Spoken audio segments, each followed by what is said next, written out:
खाली बातास ही नहीं आवाज नहीं मुझे लाइव है उसमें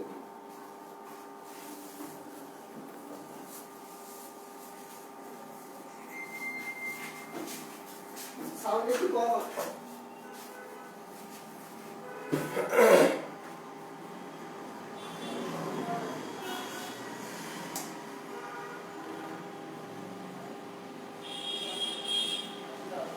Lange war das lange für dich.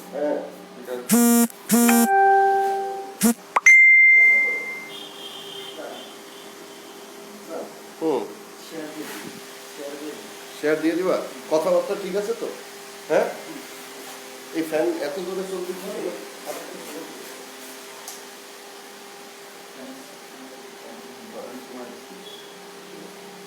ঠিক আছে কিনা তুমি শুনে দেখো এখন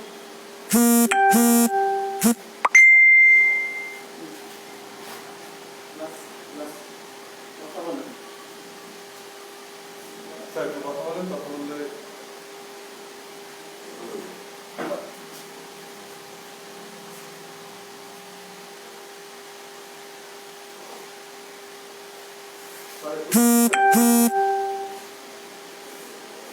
hello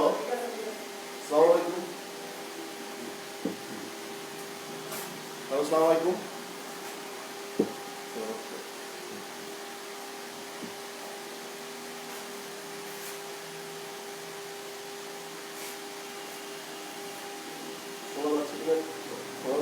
Sure.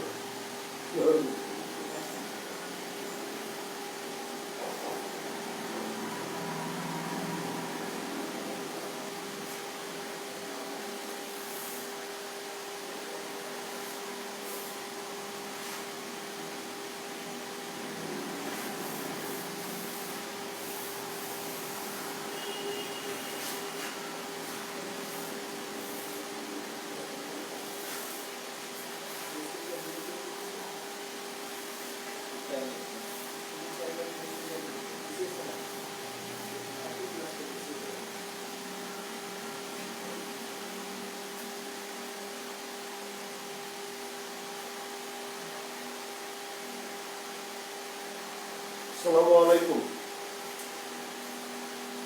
This is Jubair Siddiq live here on behalf of BCS Confidence, Royal Golnabari and Dogotpur Shakatullah.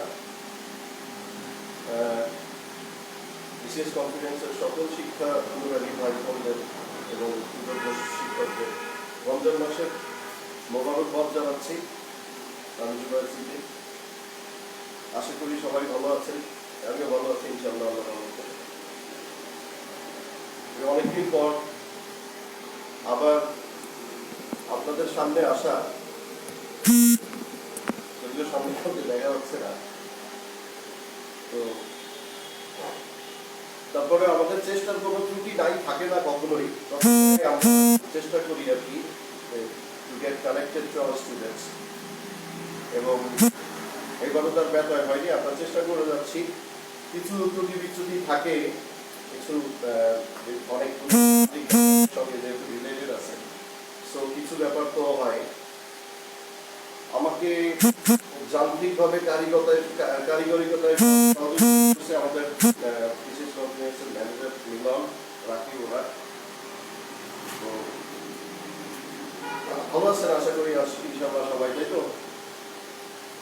আমার কথা কি শোনা যাচ্ছে বা বোঝা যাচ্ছে? কেউ যদি একটু কমেন্টস করে জানাতেন তাহলে আমি বুঝতে পারতাম যে হ্যাঁ শোনা যাচ্ছে বা বোঝা যাচ্ছে।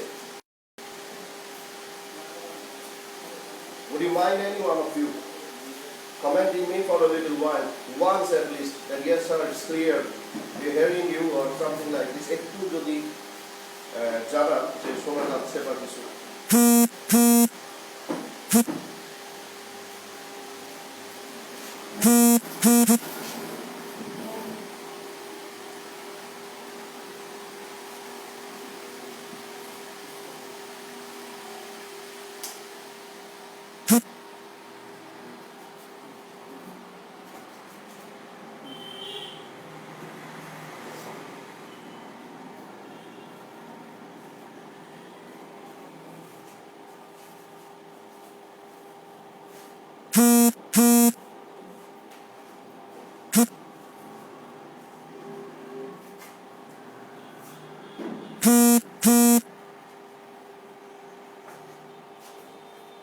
শোনা যাচ্ছে কিনা জানতে পারলে একটু ভালো হতো।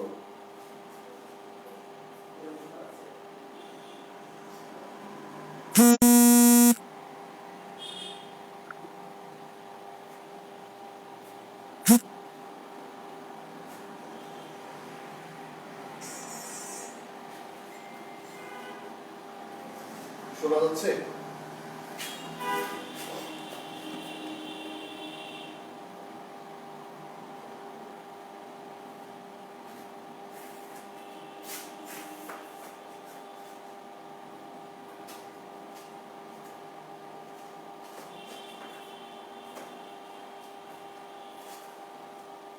ওয়েল, আজকে আমরা আমাদের এই করোনা ক্রান্তিকালীন সময়ের প্রথম লাইভ ক্লাস, যেটা আমার সঙ্গে আপনারা আছেন, কেউ হয়তো লাইভে, তো প্রথম যে ক্লাসটা নেওয়ার সিদ্ধান্ত হয়েছিল সেটা হচ্ছে ন্যারেশন।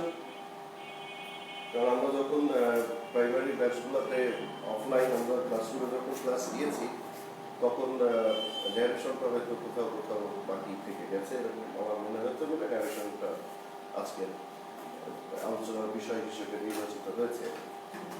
তো ন্যারেশন নিয়ে আমরা আজকে কিছু আলোচনা করি, যে ন্যারেশনটা আসলে কি, বা কিভাবে আমরা ন্যারেশন জিনিসটাকে সহজে বুঝতে পারি বা এটা প্রয়োগ ঘটাইতে পারি। সব থেকে বড় ব্যাপার হচ্ছে আমরা ইংরেজি আমরা বিভিন্নভাবে বিভিন্ন জায়গা থেকে বিভিন্ন সোর্স থেকে ট্রান্সফরমেশন, ভয়েস, ন্যারেশন আমরা একরকম যান্ত্রিকভাবে আসলে এগুলা মুখস্থ করে, নিয়ম কানুনগুলো মুখস্থ করে যান্ত্রিকভাবে এগুলা করেছি, কিন্তু এইগুলা এর প্রয়োগিক ব্যাপারটা কি, বা আসলে জিনিসগুলা কি কি করতেছি আমরা, এই জিনিসগুলা সম্পর্কে আমাদের ধারণা খুব বেশি না, একেবারেই খুব বেশি না বলা যায়। কারণ আমরা যখন কোনো একটা গ্রামাটিক্যাল টার্মস সম্পর্কে বই থেকে বা স্কুলে কলেজে বিভিন্ন জায়গা থেকে আমরা যখন শিখছি, তখন আমরা জাস্ট একরকম মেমোরাইজ করে ব্যাপারটা আয়ত্ত করার চেষ্টা করছি, রাদার দ্যান আন্ডারস্ট্যান্ডিং, বোঝার থেকে। সো আমরা একটু বোঝার চেষ্টা করি যে আসলে এই বিষয়গুলো কি। আমি যতদিন আমরা অফলাইনে ক্লাস করেছি, যে প্রাইমারি ব্যাচের স্টুডেন্ট আপনাদের সঙ্গে যতদিন আমার অফলাইনে ক্লাস হয়েছে, আমি সবসময় চেষ্টা করছি যে ইংরেজি জিনিসটা কি এটা আপনাদের সামনে তুলে ধরার জন্য, যাতে আপনি কি করতেছেন এটা আপনি নিজে যাতে বুঝতে পারেন, হোয়াট আই এম ডুইং। আমি একটা জিনিস বললাম আর আপনি করলেন, ইটস নট দ্যাট। আপনার নিজেকে বুঝতে হবে যে আপনি আসলে এখানে করছেন। এখন আপনি যে বিষয়টার মধ্যে আসছেন, সেই বিষয়টার নাম হচ্ছে ন্যারেশন। ন্যারেশন জিনিসটা কি আসলে, মানে what is narration all about, এটা আগে আপনাকে বুঝতে হবে যে এই ন্যারেশনটা কি। ন্যারেশন কথা, স্পিচ, বক্তব্য, উক্তি, বাক্য, এটা যে কোনো নামে আপনি নাম এটাকে ডাকতে পারেন। এটা ন্যারেশন মানেই যে বইয়ে যেটা আছে শুধু উক্তি সেটাই যে বলতে হবে, ব্যাপারটা এরকম না। ন্যারেশন মানেই টু ন্যারেট সামথিং, কোনো কিছু বর্ণনা করা। তার মানে ন্যারেশন মানে বর্ণনা। হ্যাঁ, ন্যারেট শব্দটা, ন্যারেট একটা ভার্ব, ন্যারেট শব্দটার অর্থ হচ্ছে বর্ণনা করা। সেই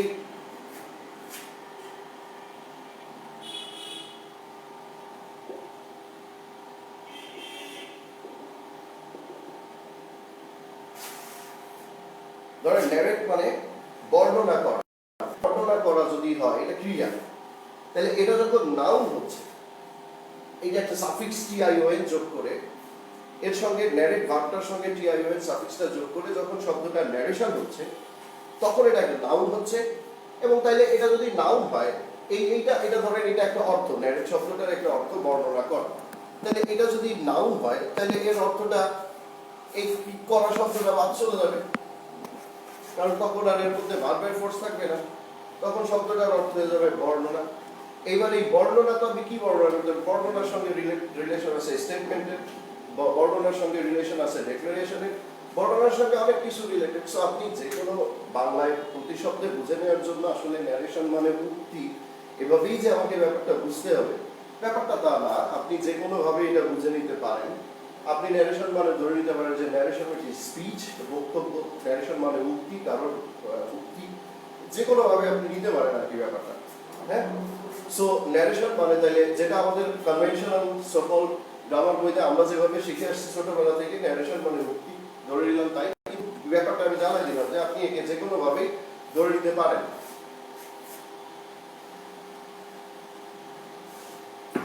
এই ন্যারেশনটা আসলে বিষয়টা কি? বিষয়টা হচ্ছে আমাদেরকে হরহামেশাই আমাদের ব্যক্তি জীবনে ইংরেজিটা তো একটা ভাষা, আসলে ইংরেজিটা তো একটা সাবজেক্ট পড়ে, আগে তো এটা একটা ল্যাঙ্গুয়েজ।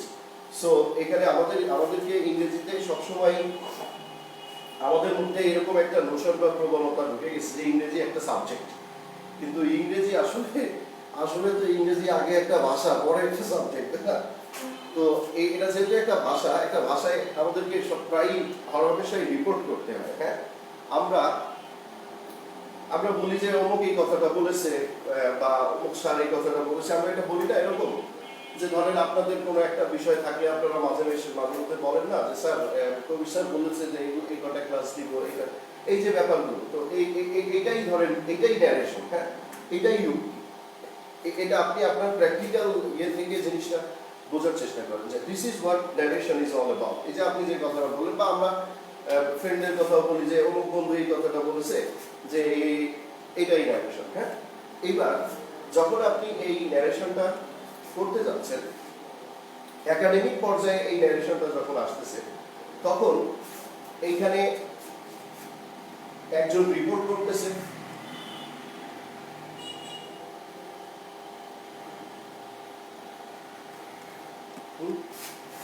একজন রিপোর্ট করতেছে, সে তার রিপোর্টটা করতেছে এই রিপোর্টিং দিয়ে সেইস, হি সেইস, তার মানে সে এটা রিপোর্ট করছে। হ্যাঁ, এবার তার বক্তব্যটা আপনি ইনভার্টেড কমার মধ্যে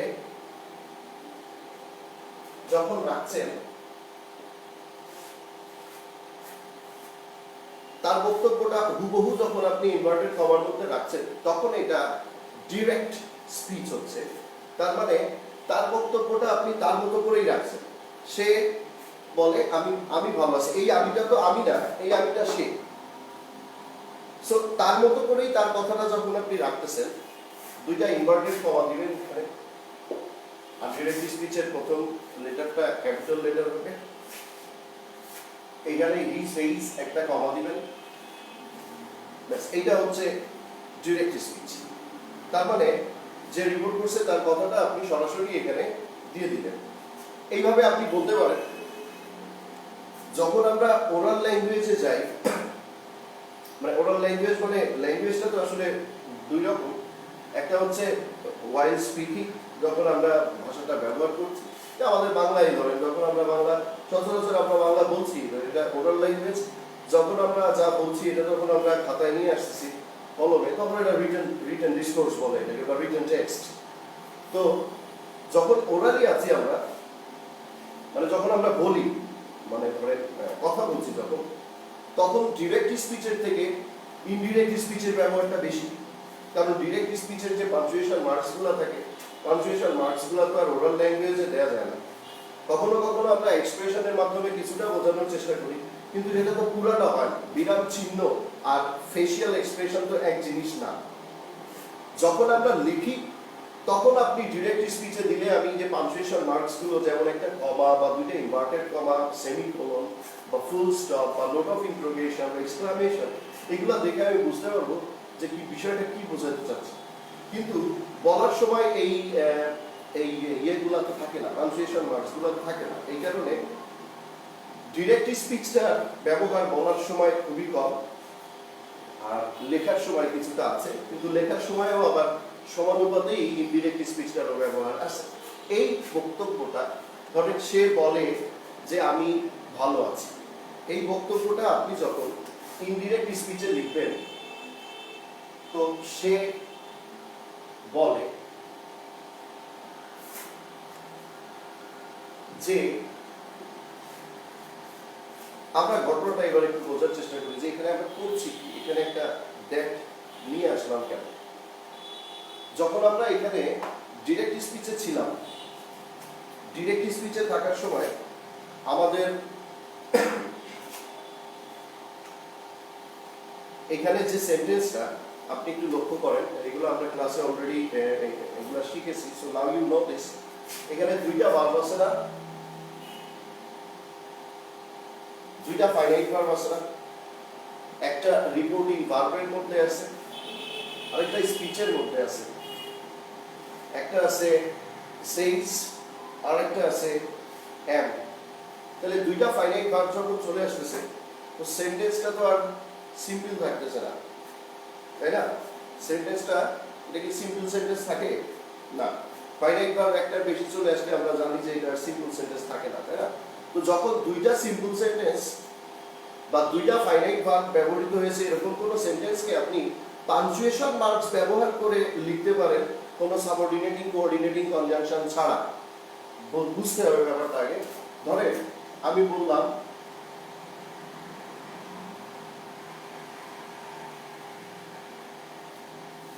শি ইজ আ ওম্যান, এখানে আমি একটা সেমিকোলন দিলাম, সেমিকোলন দিয়ে লিখলাম আই অ্যাম এ ম্যান। এবার আমি ফুল স্টপ দিলাম।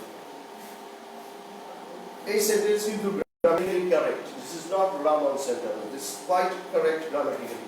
এটা ব্যাকরণতান্ত্রিকভাবে একেবারেই সঠিক আছে সেন্টেন্সটা। হ্যাঁ, এই শি ইজ আ ওম্যান একটা সেমিকোলন দিলাম, একটা সেমিকোলন দিয়ে লিখলাম যে আই অ্যাম এ ম্যান। কিন্তু এটা তো আপনি পাঞ্চুয়েশন মার্কস ব্যবহার করছেন, এখানে একটা সেমিকোলন ব্যবহার করছেন। যদি আপনি এই পাঞ্চুয়েশন মার্কসটা ব্যবহার না করেন তাইলে কিন্তু এই সেন্টেন্সটা ভুল। হ্যাঁ, কারণ তাইলে এখানে দুইটা ফাইনাইট ভার্ব আছে, এই দুইটা ফাইনাইট ভার্বওয়ালা যে সেন্টেন্স, আপনি সেই সেন্টেন্সটা, এই সেন্টেন্সটা সিম্পল সেন্টেন্স না কম্পাউন্ড সেন্টেন্স না কমপ্লেক্স সেন্টেন্স এখন কিছুই বলা হচ্ছে না, রাইট? সো এখন আপনাকে এখানে একটা কোঅর্ডিনেটিং কনজাংশন বাট দিলেন আপনি যখন, তখন আবার সেন্টেন্সটা ব্যাকরণতান্ত্রিকভাবে কারেক্ট হলো। তাহলে ঘটনাটা কি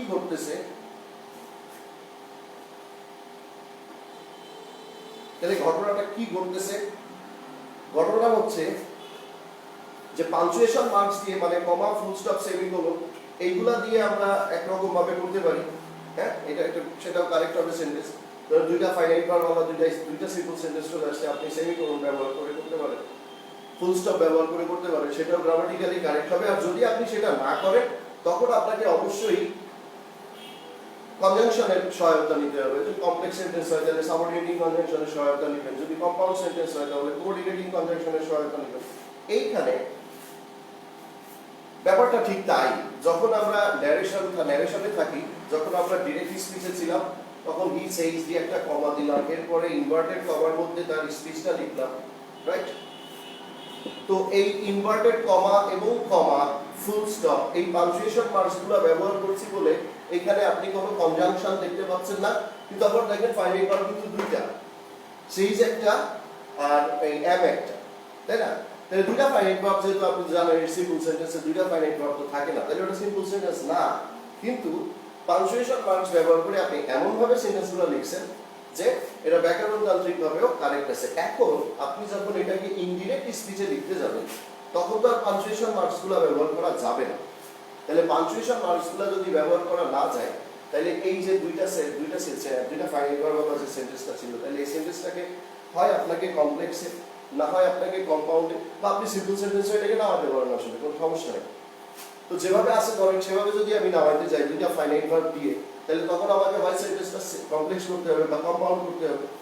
তো এখানে যেহেতু তারই কথাটা এখানে বলা হচ্ছে, সে বলেছে যে আমি ভালো আছি, তো এটা কম্পাউন্ড সেন্টেন্সে না যে এটা কমপ্লেক্স সেন্টেন্সে যাচ্ছে, আর এই কারণে আমরা এখানে একটা সাবঅর্ডিনেটিং কনজাংশন দ্যাট নিয়ে আসছি।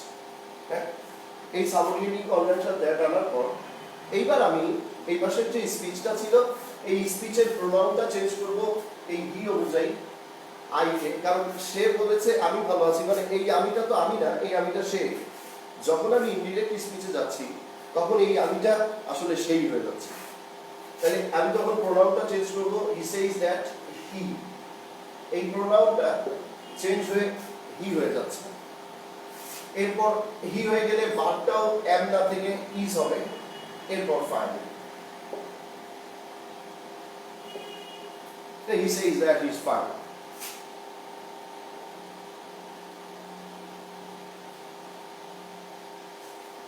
ঠিক আছে?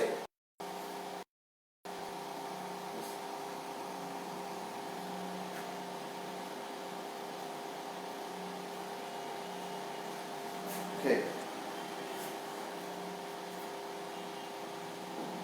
একটু একটু সমস্যা হচ্ছে, সমস্যাটা হচ্ছে যান্ত্রিক, কিন্তু আমাদের আমাদের যে সেবাদানের মানসিকতাটা সেটা একেবারেই আন্তরিক।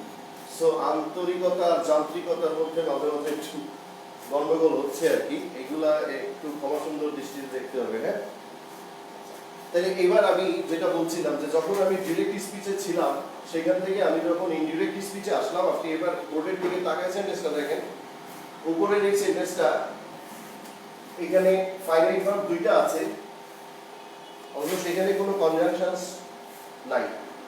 সো আপনি সিম্পল কমপ্লেক্স কম্পাউন্ডের যে আইডেন্টিফিকেশনে যাবেন কনজাংশনস দেখে, সে আপনি কনফিউজ হয়ে যাবেন যে এটা কি সেন্টেন্স বলবেন। কিন্তু সেই জিনিসটাই যখন আমি ইনডিরেক্ট স্পিচে নামাই দিচ্ছি, যখন লেখা থাকতেছে he says that he is fine, তখন এটা একটা কি সেন্টেন্স হচ্ছে, এই একটা ফাইনাইট ভার্ব, এই একটা ফাইনাইট ভার্ব, এটা দুইটা ফাইনাইট ভার্ব, আর এই যে সাবঅর্ডিনেট ক্লজটা, এই সাবঅর্ডিনেট ক্লজ থাকে কিসের, কমপ্লেক্স সেন্টেন্স।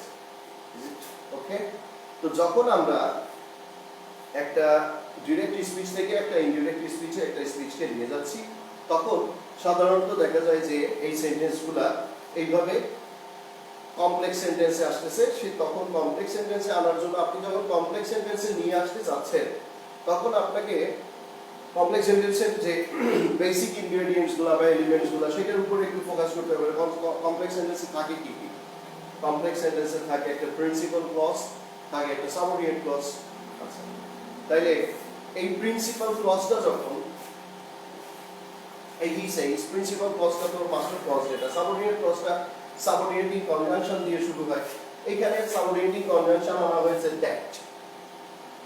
এই সাবঅর্ডিনেটিং কনজাংশন তো অনেক রকম আছে, আপনারা জানেন যে WH আছে, দ্যাট আছে, তারপরে সাবঅর্ডিনেটিং কনজাংশন সিন্স, দো, অলদো, অ্যাজ, ইফ, অনেক কিছু আছে না। সো ইট ডিপেন্ড করে যে কনজাংশন আমি কোনটা আনতেছি, এটা এটা এটা ডিপেন্ড করে সেন্টেন্সের মুডের উপরে। হ্যাঁ, এখানে এটা অ্যাসার্টিভ মুডে বা ডিক্লারেটিভ মুডে ছিল সেন্টেন্সটা, তাই আমরা এখানে কনজাংশনটা এনেছি দ্যাট। যদি আমরা ইন্টারোগেটিভ মুডে যাই, তখন WH যদি থাকে, সেখানে আমরা আসতেছি, সেখানে আস্তে আস্তে আগে আমরা এখানে দেখি যে ব্যাপারটা ঘটতেছে। তাহলে এবার মূল বিষয় যেটা ন্যারেশনের, সেটা হচ্ছে যে একজন ব্যক্তি বা একজন বক্তা একটি উক্তিকে হুবহু তার মতো করে রাখা, সেটাকে বলা হয় ডিরেক্ট স্পিচ বা সরাসরি উক্তি যেটা। আর সেই উক্তিটা বা সেই স্পিচটাকে যদি আপনি বা আমি আমার মতো করে লিখি, তখন এটাকে বলা হবে ইনডিরেক্ট স্পিচ। হ্যাঁ, তো যখন আমি ইনডিরেক্ট স্পিচে যাব, তখন আমার এই সেন্টেন্সটা, এই যে উপরের সেন্টেন্সে যেখানে একটা কমা ছিল, দুইটা ইনভার্টেড কমা ছিল, এটা ফুল স্টপ, সেই যে পাঞ্চুয়েশন মার্কসগুলো ছিল, এগুলো আর থাকতেছে না। আমি যখন ইনডিরেক্ট স্পিচে চলে যাচ্ছি, তখন একটা কনজাংশন চলে আসতেছে, জাস্ট একটা ফুল স্টপ হচ্ছে, একটা কনজাংশন আসতেছে, এটা একটা কনজাংশন, একটা কনজাংশন আসতেছে, ব্যাস এসে এটা সাবঅর্ডিনেট ক্লজ তৈরি করছে, তখন এটা ইনডিরেক্ট স্পিচ হয়ে যাচ্ছে। এইবার কিছু বিষয় আছে এখানে ক্যালকুলেট করার, যে যখন আমরা ন্যারেশন করতে যাব, তখন আমরা কিভাবে ন্যারেশন করব, কিভাবে থাকবে, কি বৃত্তান্ত, বিষয়গুলো একটু বোঝার ব্যাপার আছে।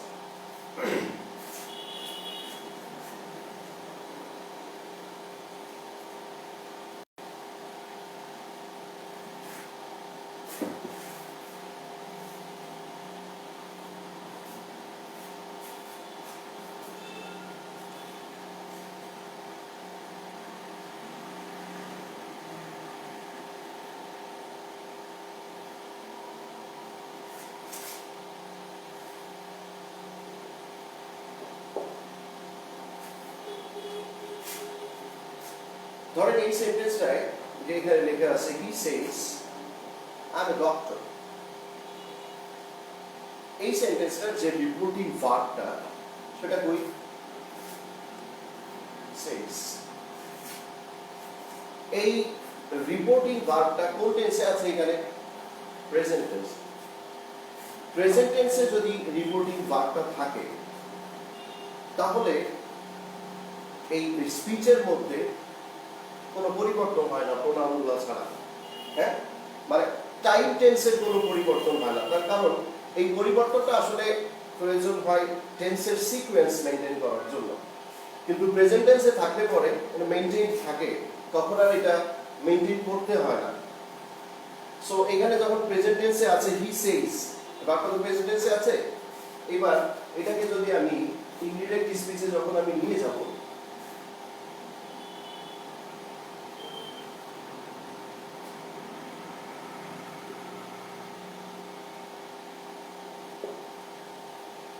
he says that he is a doctor, তখন আমাকে কিন্তু সিকোয়েন্সিয়াল মেইনটেনেন্সের প্রয়োজন হচ্ছে না, কারণ এটা প্রেজেন্ট টেন্সে আছে। তো রিপোর্টিং ভার্বটা প্রেজেন্ট টেন্সে থাকলে পরে দেখেন এই পাশেও প্রেজেন্ট টেন্সই আছে। এর এখানে জাস্ট আই এর জন্য আমি ছিল, ওই আই যখন চেঞ্জ হয়ে গেছে প্রোনাউনটা ইনডিরেক্ট স্পিচে গেলে তো তখন তো আর ডিটা আই থাকতেছে না, তখন তো আমি বলতেছি কথাটা, বা তৃতীয় কোনো ব্যক্তি এক্সকিউজ মি তৃতীয় কোনো ব্যক্তি বলতেছে কথাটা, তো তখন আইটা তো হি হয়ে যাচ্ছে। হ্যাঁ, তখন তো আইটা হি হয়ে যাচ্ছে। এই কারণে জাস্ট হি এর জন্য ভাবটা তখন এম এর জায়গায় ইজ হয়ে গেছে, কিন্তু টাইম টেন্সের কোনো চেঞ্জ থাকতেছে না। কিন্তু টাইম টেন্সের চেঞ্জ থাকবে না যখন ভাবটা প্রেজেন্ট টেন্সে আসতেছে, তখন আর টাইম টেন্সের ব্যাপারে টাইম টেন্সের যে চেঞ্জটা সেটা থাকে, সেই কোনো চেঞ্জ এখানে হবে না, কারণ রিপোর্টিং ভার্বটা প্রেজেন্ট টেন্সে আছে। আচ্ছা, একটা জিনিস। এরপর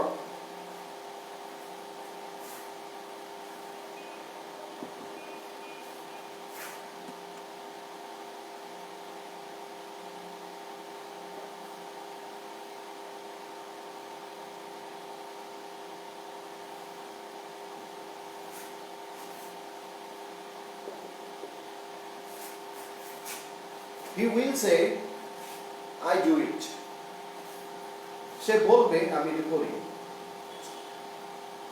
এইখানে যে রিপোর্টিং ভার্বটা সেটা কোন টেন্সে আছে? ফিউচার টেন্সে। সেটা আছে ফিউচার টেন্সে, রিপোর্টিং ভার্বটা ফিউচার টেন্সে। ফিউচার টেন্সে রিপোর্টিং ভার্বটা থাকলেও এখানে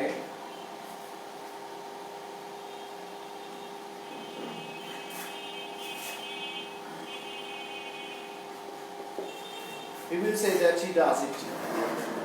যখন ফিউচার টেন্সে রিপোর্টিং ভার্বটা থাকতেছে তখনও কিন্তু এখানে কোনো পরিবর্তন হচ্ছে না। দেখেন জাস্ট আইটা যখন হি হয়ে যাচ্ছে, দুটা ডাস হয়ে যাচ্ছে, কিন্তু টাইম টেন্সের কনফিগারেশনের কোনো পরিবর্তন কিন্তু আসতেছে না। হ্যাঁ, সো এটা কেন বুঝাইলাম যে যখন এই রিপোর্টিং ভার্বটা ফিউচার টেন্স থাকে বা যখন এই রিপোর্টিং ভার্বটা প্রেজেন্ট টেন্সে থাকে, তখন টেন্সের যে ধারাবাহিকতা বা টেন্সের যে সিকোয়েন্সটা সেটা মেনটেন করার ব্যাপারটা আসে না, সেটার প্রয়োজনটা হয় না, কারণ অটোমেটিকলি এটা সিকোয়েন্সের মধ্যে থাকে। তার মানে আপনাকে এটা মাথায় রাখতে হবে, যখন রিপোর্টিং ভার্বটা প্রেজেন্টে এবং ফিউচারে থাকবে তখন রিপোর্টেড স্পিচের মধ্যে টেন্স কনফিগারেশনের কোনো পরিবর্তন হবে না। পরিবর্তনটা আসলে কখন হয়? পরিবর্তনটা হয় যখন রিপোর্টিং ভার্বটা পাস্ট টেন্সে থাকে। রিপোর্টিং ভার্বটা পাস্ট টেন্সে থাকলেই এই রিপোর্টেড স্পিচটা তখন করেসপন্ডিং পাস্ট হয়ে যেতে হয়। তাহলে কেন হয় ব্যাপারটা সেটাও আমি বলি। ধরেন এটা আপনারা পড়েছেন যে ধরেন যখনই আমি এখানে লিখে ফেলছি হি সেড, তাহলে আমার রিপোর্টিং ভার্বটা পাস্ট টেন্সে চলে আসছে, তাই না? আচ্ছা, এবার ধরেন আমি স্পিচটা ইনভার্টেড কমার মধ্যে লিখলাম ফাইন, যেটা প্রথম সেন্টেন্সে লিখেছিলাম I am fine. I am fine মানে আমি ভালো আছি। আর সে বলেছিল কবে? এটা সে বলেছিল, এটা আগের ব্যাপার, এটা তো হয়ে গেছে আগের। তো সে বলেছিল আই এম ফাইন, বলেছিল তখন ভালো ছিল, তাই না? একটা লোক বলেছিল যে সে ভালো আছে, সেই লোকটা এখনো ভালো আছে কিনা এটা কোনো নিশ্চয়তা নাই। তার মানে বিষয়টা এইখানে যখন পাস্ট টেন্স চলে আসে তখন টেন্সের সিকোয়েন্স মেইনটেইন করার একটা ব্যাপার চলে আসে। এই কারণেই ভেতরের এইখানে টেন্স, যেটা আপনারা শুনেছেন যে করেসপন্ডিং পাস্ট হয়। করেসপন্ডিং পাস্ট মানে স্পিচটা যে টেন্সে থাকে ঠিক সেই টেন্সের করেসপন্ডিং পাস্ট টেন্স। যেমন এখানে ধরুন স্পিচটা প্রেজেন্ট ইনডিফিনিট টেন্সে আছে, তো এটা পাস্ট ইনডিফিনিট টেন্সে চলে যাবে। এইটা যাওয়ার কারণটা কি? কারণটা হচ্ছে কথাটা তো অতীতে বলা হয়েছে, সে বলেছিল কি বলেছিল? I am fine. তাহলে এই ভালো থাকার ব্যাপারটা তো এখনের না, ভালো থাকার ব্যাপারটা তো যখন সে বলেছিল তখনই। আমি যদি এখানে ভার্বটা প্রেজেন্ট টেন্সেই রাখি, আমি যদি এইভাবে লিখি হি said that he is fine, তাহলে এটা ভুল হয়ে যাবে। এটা ভুল হয়ে যাবে। কেন ভুল হয়ে যাবে? কারণ সে বলেছিল ওটা তো অতীতের কথা। সে বলেছিল এটা তো বর্তমানের কথা না, এটা অতীতের কথা। সে যখন বলেছিল সেটা তো আর এখনের সময় না।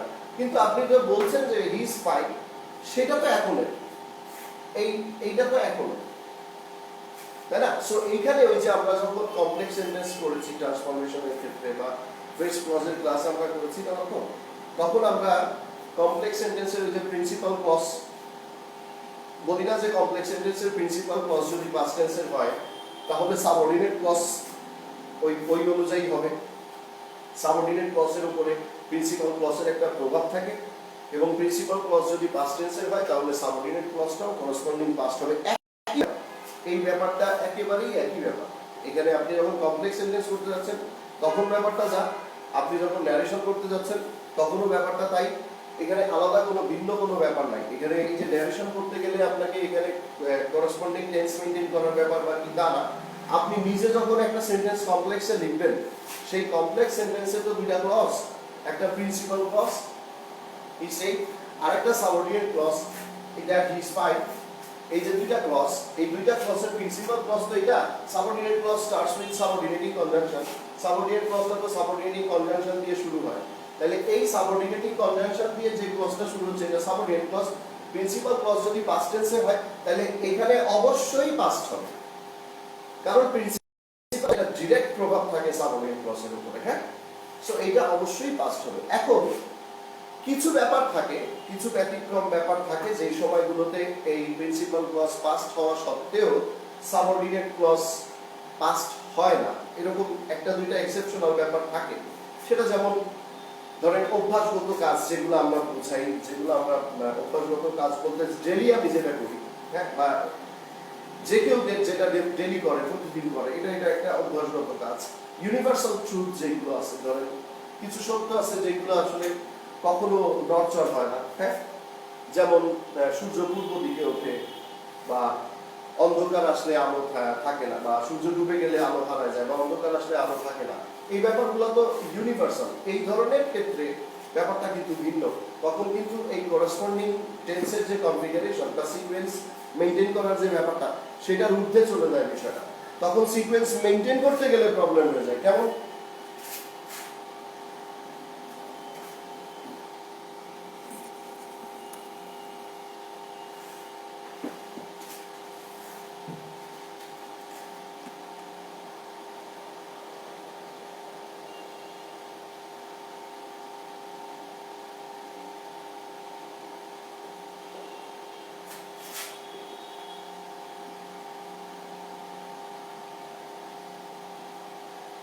সবসময় আপনারা যে সেন্টেন্সটা দিয়ে করেন এটা, আমি সেই সেন্টেন্সটাই এখানে লিখছি।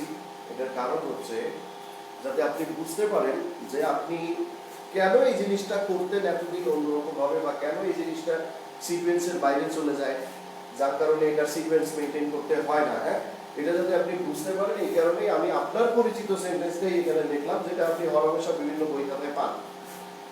হি said the sun rises in the east. সে বলেছিল যে সূর্য পূর্ব দিকে ওঠে। এখন সে বলেছিল ব্যাপারটা তো পাস্ট, এটা তো সে আগে বলেছে। হ্যাঁ, এটা তো এখনের ব্যাপার না, ঘটনা ঘটে গেছে আগে। তাইলে সে যখন বলেছিল,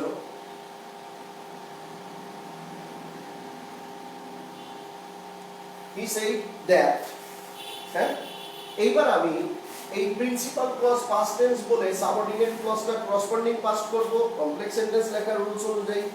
আচ্ছা, আপনি যদি ন্যারেশনের দিক থেকে আসেন তাহলে ন্যারেশনের দিক থেকে আসার সময় আপনার ডিরেক্ট স্পিচের রিপোর্টিং ভার্ব যদি পাস্ট থাকে তাহলে রিপোর্টেড স্পিচ করসপন্ডিং পাস্ট হবে। সব একই ব্যাপার। হ্যাঁ, সিকোয়েন্স অফ টেন্স মেইনটেইন করার জন্য। এখন যদি আমি এখানে লিখি হি সেড দ্যাট দ্য সান, এটা যদি আমি টেন্স চেঞ্জ করে দেই, যেহেতু আমার রিপোর্টিং ভার্ব বা প্রিন্সিপাল ক্লজ পাস্ট টেন্সে আছে, তাই যদি আমি সাবঅর্ডিনেট ক্লজটাকে বা রিপোর্টেড স্পিচকে ন্যারেশনের ভাষায় করলে রিপোর্টিং বা রিপোর্টেড স্পিচ, আর কমপ্লেক্স সেন্টেন্সের ভাষায় করলে প্রিন্সিপাল ক্লজ সাবঅর্ডিনেট ক্লজ, হ্যাঁ ব্যাপার একই। তো যদি আমি এই রিপোর্টিং ভার্ব যে পাস্ট টেন্সে আছে বলে রিপোর্টেড স্পিচটাকে যে আমি পাস্ট করব, সেটা যদি আমি করি, তাহলে he said that the sun rose in the east.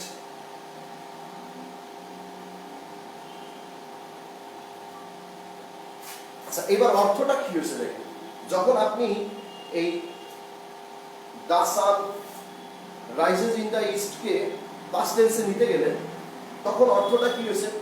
Sequence maintain করার জন্য এটা যখন আপনি পাস করছেন, তখন অর্থটা কি হয়েছে দেখেন।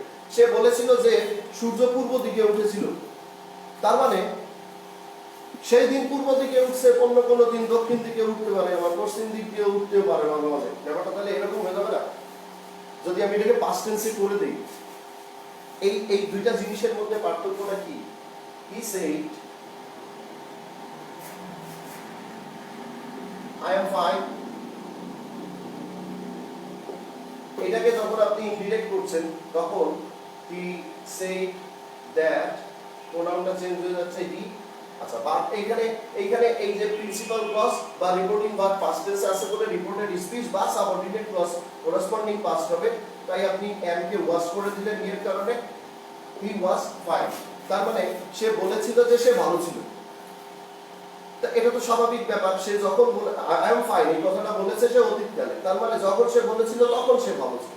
ব্যাপারটা এরকম না, এরকম তো হইতেও পারে যে এখন সে ভালো নাই, হইতে পারে মানুষের ভালো থাকা খারাপ থাকা। সো এটা পাস্ট টেন্সের ব্যাপার। প্রেজেন্ট টেন্সে যখন আপনি এটা লিখতে যাচ্ছেন, বর্তমান সময়ে যখন আপনি লিখতে যাচ্ছেন পাস্ট টেন্সে রিপোর্টিং ভার্ব ব্যবহার করে, তখন কিন্তু রিপোর্টেড স্পিচটা চেঞ্জ হয়ে যাচ্ছে। He said that he was fine, মানে যেটা যখন ডিরেক্ট স্পিচে ছিল তখন ছিল he said I am fine, সে বলেছিল আমি ভালো আছি।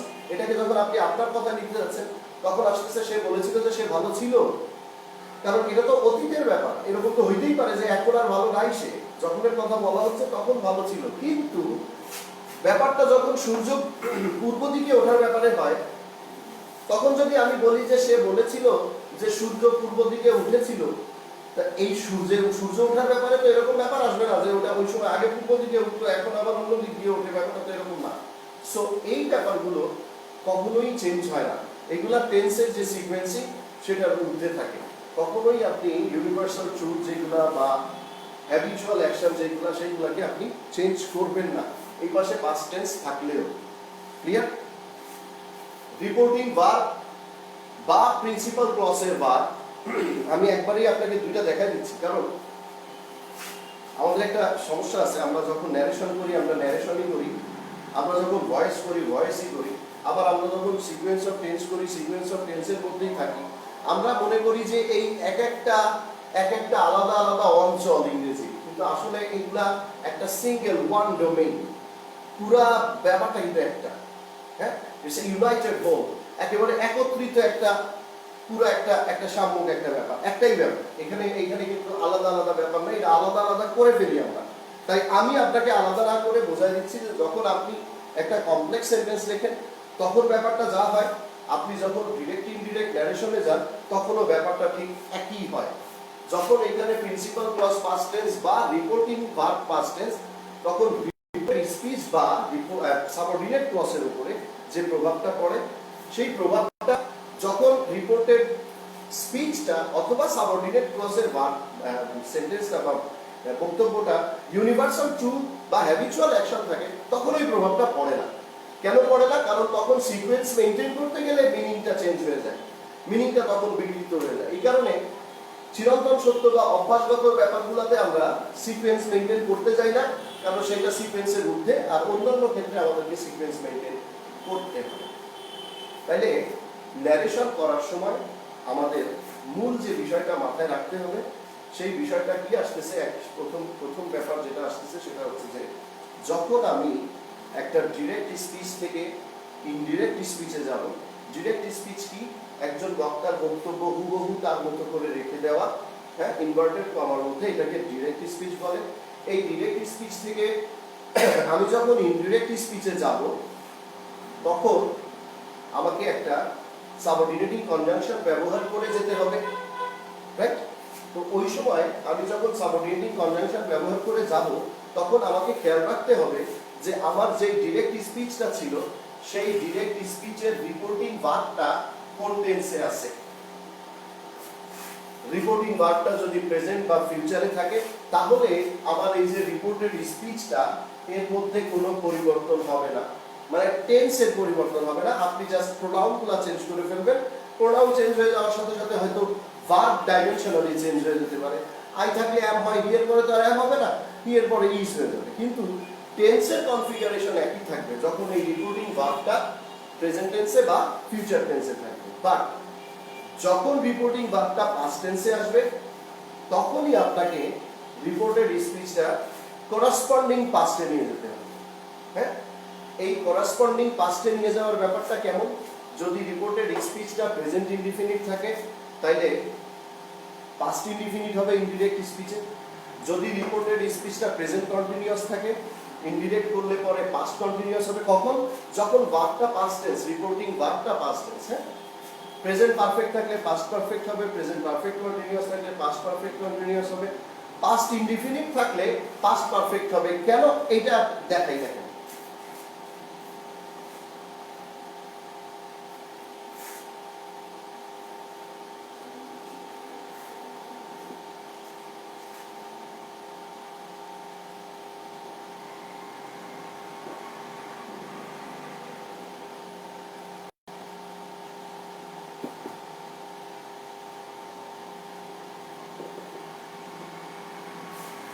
He said, I did it.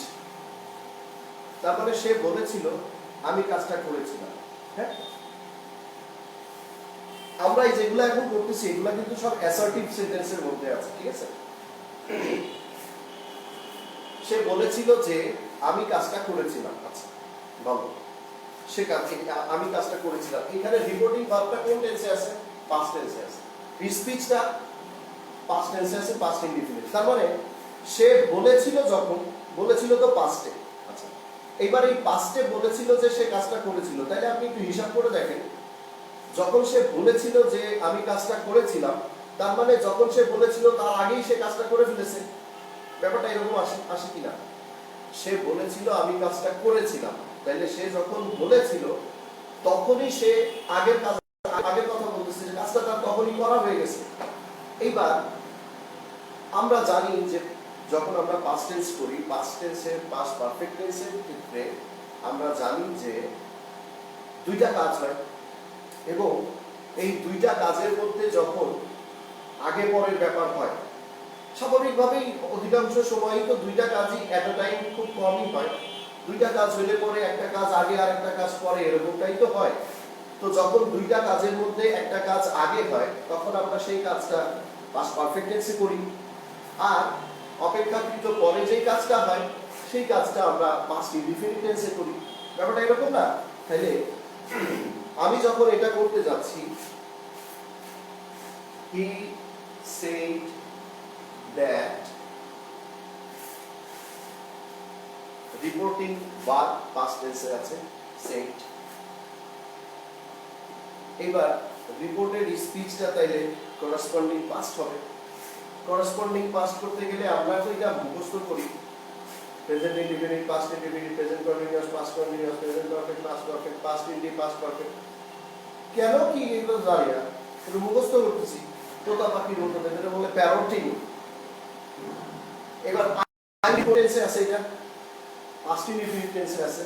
তাহলে আপনার পাস্ট ইনডিফিনিট টেন্সে যেটা আছে এটাকে আপনি এখন যখন করেসপন্ডিং করবেন তখন পাস্ট ইনডিফিনিটকে কি করতে বলছে? পাস্ট পারফেক্ট করতে বলছে। করলেন আপনি he had done it, past indefinite ছিল, পাস্ট পারফেক্ট করলাম। এই যে ন্যারেশন করার সময় রিপোর্টিং ভার্ব পাস্ট টেন্স হলে রিপোর্টেড স্পিচটা যে করেসপন্ডিং পাস্ট হয়, এবং সেই করেসপন্ডিং পাস্ট মানে যেটা থাকে তার ঠিক বিপরীতটা পাস্ট ইনডিফিনিট থাকলে পাস্ট পারফেক্ট করতে হয়। এবার পাস্ট ইনডিফিনিট ছিল, আপনি পাস্ট পারফেক্ট করেছেন। এবার আপনি আপনার সেই যে টেন্সের যে পাস্ট পারফেক্ট টেন্স সেখানে একটু আসেন। এখানে কয়টা কাজ হয়েছে? সে বলেছিল একটা কাজ হয়েছে, আর করেছিল আর একটা কাজ হয়েছে, দুইটা কাজ হয়েছে। তাহলে দুইটা কাজ যদি অতীতকালে হয়, তাহলে অতীতকালে দুইটা কাজ হলে পরে অতীতকালের এই দুইটা কাজের মধ্যে যেই কাজটা অপেক্ষাকৃত আগে হয় সেই কাজটা কোন টেন্সে হয়? পাস্ট পারফেক্ট টেন্সে হয়। আর যেই কাজটা অপেক্ষাকৃত পরে হয় সেই কাজটা কোন টেন্সে হয়? পাস্ট ইনডিফিনিট টেন্সে হয়। আপনি দেখেন সেটা হয়েছে কিনা। সে বলেছিল যে সে কাজটা করেছিল, এখানে সে বলেছে আগে না করেছে আগে? করেছে আগে, তারপর সে বলেছে। তাহলে এই যে করার ব্যাপারটা হি হ্যাড ডান ইট, এটা পাস্ট পারফেক্ট টেন্সে হয়েছে। হ্যাঁ, আর এর পরে যে সে বলেছে, বলার ব্যাপারটা said past indefinite tense. Is it clear? তাহলে যখন past tense থাকতেছে past indefinite tense, আপনি past perfect এ যখন যাচ্ছেন তখন past perfect এ গেলে পরে যে টেন্সের যে সিকোয়েন্সের যে হিসাবটা, সেই হিসাবটা দেখেন কি সুন্দর ওয়েল মেইনটেইন হয়। এই কারণেই আমরা করসপন্ডিং পাস্টে যাই। করসপন্ডিং পাস্টে যাওয়ার মূল কারণ হচ্ছে এটা, হ্যাঁ, টেন্সের সিকোয়েন্স মেইনটেইন করার জন্য। কিন্তু যখন এই রিপোর্টিং ভার্বটা প্রেজেন্ট অথবা ফিউচারে থাকে তখন এই টেন্সের সিকোয়েন্সিং মেইনটেইন করার কোনো প্রয়োজন হয় না, প্রয়োজন আসে না। সিকোয়েন্স অটোমেটিক্যালি মেইনটেইনড থাকে, সিকোয়েন্সে কোনো সমস্যা তৈরি হয় না। এই কারণে আমরা সিকোয়েন্সটাকে চেঞ্জ করি না। বুঝা গেল? তাহলে এতক্ষণ আমরা যে দিকটা নিয়ে আলোচনা করছিলাম ন্যারেশনের, সেই দিকটা হচ্ছে ডিরেক্ট থেকে ইনডিরেক্ট স্পিচ কিভাবে করা হয় বা করতে গেলে কোন কোন জিনিসের উপরে আমাদেরকে খেয়াল রাখতে হবে, কি কি বিষয় আছে, ব্যাপার আছে যেগুলো আমাকে মনে রাখতে হবে, এর একটা ওভারঅল ধারণা আপনাকে দেয়া হলো। এবার আমি যে কয়টা বিষয় আপনার মাথার মধ্যে এট এ টাইম রাখতে হয় ন্যারেশনের ক্ষেত্রে, সেই কয়টা বিষয় আমি বলি। ধরেন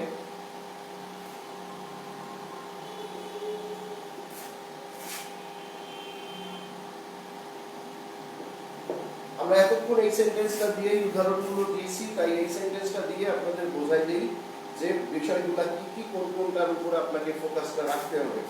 আপনি যখন এই ন্যারেশন করতে যাবেন ডিরেক্ট থেকে ইনডিরেক্ট, তখন আপনার লক্ষণীয় বিষয় বা লক্ষ্য রাখার বিষয়গুলো কোনগুলো? এক হচ্ছে আপনার রিপোর্টিং ভার্ব।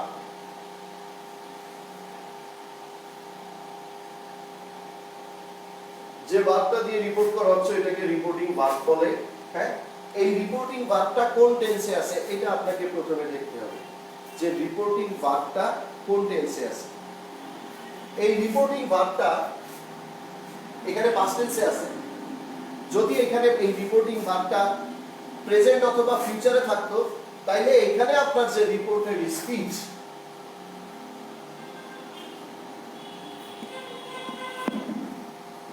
সেখানে এর কোনো প্রভাব পড়তো না। ক্লিয়ার? কিন্তু এখানে যখনই আপনার রিপোর্টিং ভার্বটা পাস্ট টেন্সে চলে আসবে তখনই এই রিপোর্টেড স্পিচের উপরে এর একটা সরাসরি প্রভাব যে পড়ে, একটা সিকোয়েন্সিং তখন মেইনটেইন করার প্রয়োজন চলে আসে। তাহলে আপনাকে প্রথমে কি কি জিনিস দেখতে হবে? জিনিস প্রথমেই আপনাকে দেখতে হবে যে রিপোর্টিং ভার্বের টেন্সটা। আচ্ছা, এবার রিপোর্টিং ভার্বের টেন্স যদি প্রেজেন্ট আর ফিউচারে থাকে তাহলে রিপোর্টেড স্পিচের কোনো সমস্যা নেই, টেন্সের কোনো সমস্যা নাই। কিন্তু যদি পাস্ট টেন্সে থাকে তখন আপনাকে করসপন্ডিং পাস্ট করতে হবে রিপোর্টেড স্পিচটা। আচ্ছা, কেন রিপোর্টিং ভার্ব থেকে আপনি আসবেন রিপোর্টেড স্পিচের দিকে, যে রিপোর্টেড স্পিচের মুডটা। ধরেন এই যে স্পিচটা এখানে আছে এটা ডিক্লারেটিভ মুডে আছে, এটা অ্যাসার্টিভ বা ইন্টারোগেটিভ বা ইম্পারেটিভ বা অপটেটিভ বা এক্সক্লামেটরি।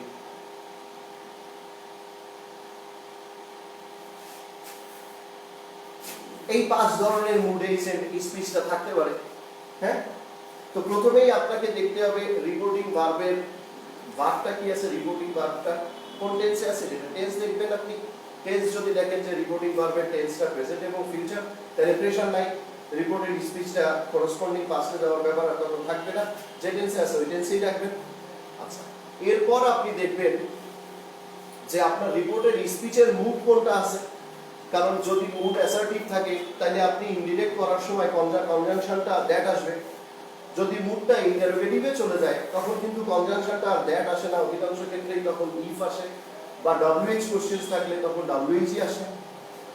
যখন ইম্পারেটিভ মুডে চলে যাই আমরা তখন কিন্তু আমরা যে ট্রান্সফরমেশনে যে ডিরেক্ট থেকে ইনডিরেক্টে যাই যখন, তখন কিন্তু আমরা রীতিমতো কমপ্লেক্স সেন্টেন্সটাকেই অ্যাভয়েড করে সিম্পল সেন্টেন্সে নিয়ে যাই। হ্যাঁ, সো আপনাকে এই মুডগুলো জানতে হবে যে কোন স্পিচের কোনটা কোন মুডে আছে, ডিক্লারেটিভে আছে না, ইন্টারোগেটিভে আছে না, অ্যাসার্টিভে আছে, এই মানে ইম্পারেটিভে আছে না, এক্সক্লামেটরিতে আছে না, অবজেক্টিভে আছে। হ্যাঁ, আচ্ছা, এরপর আপনি দেখবেন যে আপনার রিপোর্টেড স্পিচের ভেতরে যে প্রোনাউন, সেই প্রোনাউনটা কি, কারণ প্রোনাউনটাকে তো আপনার চেঞ্জ করতে হবে। আপনি যখন ইনডিরেক্ট স্পিচে যাবেন, এটা ডিরেক্ট স্পিচে যখন আই ছিল, ইনডিরেক্ট স্পিচে তো তখন আই নাও থাকতে পারে। এই পাশে যদি রিপোর্ট করে থার্ড পারসন, তাহলে এটা তো চেঞ্জ হয়ে যাবে এই পাশের ভার্ব পারসন অনুযায়ী। এইটা আপনি প্রোনাউনটার যে চেঞ্জটা সেটা পুরোপুরি রিপোর্টিং ভার্বের প্রোনাউনের কনফিগারেশন দেখলে আপনি বলেন যে কার কথা বলা হচ্ছে। এখানে যদি ইউ এর কথা বলা থাকে তাহলে ওই ইউটা আপনি, হ্যাঁ, এটা একটা বোঝা যাবে। আচ্ছা, এরপর আপনার কিছু টাইম ফ্রেম থাকে, যে টাইম ফ্রেমগুলোকে চেঞ্জ করতে হয়। সেই টাইম ফ্রেমগুলো হচ্ছে ধরেন নাও থাকলে দেন হয়, এগুলো সাধারণত এই চেঞ্জগুলো পাস্ট টেন্সের ক্ষেত্রে হয়। যখন রিপোর্টিং ভার্বটা পাস্ট থাকে তখনই এই চেঞ্জগুলো হয়। আর অনেস্টলি স্পিকিং আপনার পরীক্ষা ন্যারেশনের থেকে কোশ্চেন, যে পরীক্ষা যেখানেই পরীক্ষাটা বিসিএস বলেন, প্রাইমারি বলেন, বা অন্য কোনো সরকারি বেসরকারি স্বায়ত্তশাসিত প্রথম শ্রেণী দ্বিতীয় শ্রেণী যে কোনো শ্রেণীর যে কোনো পরীক্ষায় ন্যারেশন থেকে কোশ্চেন করবে এরকমটা একজন ইংলিশের এক্সপার্ট এরকমটা ভাবা মাত্রই খুব স্বাভাবিকভাবেই রিপোর্টিং ভার্ব পাস্ট টেন্স হবে। এই পাশেরটা এই রিপোর্টেড স্পিচের ব্যাপারটা হিসাব বাদ দিলাম, কিন্তু রিপোর্টিং ভার্বটা পাস্ট টেন্স হবে। রিপোর্টেড স্পিচ যে টেন্সেই থাক, যে মুডেই থাক, ইন্টারোগেটিভ হইতে পারে, ইম্পারেটিভ হইতে পারে, অ্যাসার্টিভ হইতে পারে, কিন্তু এই পাশে এটা ধরেই দিবেন আপনি যে পাস্ট টেন্সে থাকবে।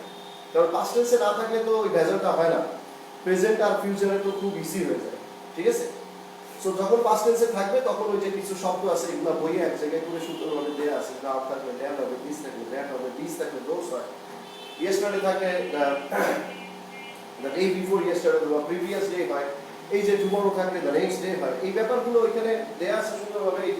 এগুলা মুখস্থ করার বিষয় আসলে, এগুলা আপনি ওখান থেকে মেমোরাইজ করে নিলেই হবে। হ্যাঁ, এবার আপনি তাহলে আপনাকে একটা ইনিশিয়াল ইনফরমেশন দেওয়া হলো যে ন্যারেশন জিনিসটা কি, এবং এই ইনফরমেশন দিতে যে আপনাকে অ্যাসার্টিভ সেন্টেন্সের উপরে এতক্ষণ যে আলোচনা এখানে যেগুলো আপনাকে দেখানো হয়েছে সেগুলো সবই আসলে অ্যাসার্টিভ সেন্টেন্সের উপরে ছিল। হ্যাঁ, পাস্ট টেন্সে এবার ধরেন অ্যাসার্টিভ সেন্টেন্সের উপরে আপনার পাস্ট টেন্সের, যেহেতু আপনি প্রিলিমিনারি পরীক্ষা দিতে যাবেন যখন, তখন তো আপনাকে আসলে এই ব্যাপারগুলো করার কোনো বিষয় নাই। আপনাকে তো আর এই বিষয়গুলো করতে হবে না, আপনাকে করে দেওয়া থাকবে।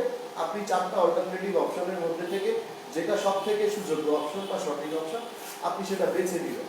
আপনার কোশ্চেনটা পরীক্ষার অ্যাসার্টিভ এর মধ্যে থেকে থাকলে পরে কেমন হতে পারে সেটা ধরেন একবার দেখেন।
ধরেন আপনাকে আপনার পরীক্ষা পত্রের কোশ্চেন্সের যে নমুনা কোশ্চেন হিসেবে আপনি এটা দিতে পারেন। আপনার পরীক্ষায় যদি ন্যারেশন থেকে কোশ্চেন আসে তাহলে এইভাবে, যদি মানে কি আসলে ন্যারেশন থেকে কোশ্চেন আসে, হ্যাঁ ন্যারেশন থেকে কোশ্চেন আসবে। এইবার বিসিএস 41তম বিসিএস দেখা গেছে যে ট্রান্সফরমেশনের যে এরিয়াটা, মানে এটা তো ন্যারেশন তো আসলে ট্রান্সফরমেশনের এরিয়ার একটা জিনিস, যেখানে সিম্পল কমপ্লেক্স কম্পাউন্ডের ব্যাপার আছে, যেখানে অ্যাক্টিভ প্যাসিভের ব্যাপার আছে, যেখানে পজিটিভ কম্পারেটিভ সুপারলেটিভের ব্যাপার আছে, ঠিক সেখানেই এই ডিরেক্ট ইনডিরেক্টের ব্যাপারটা আছে।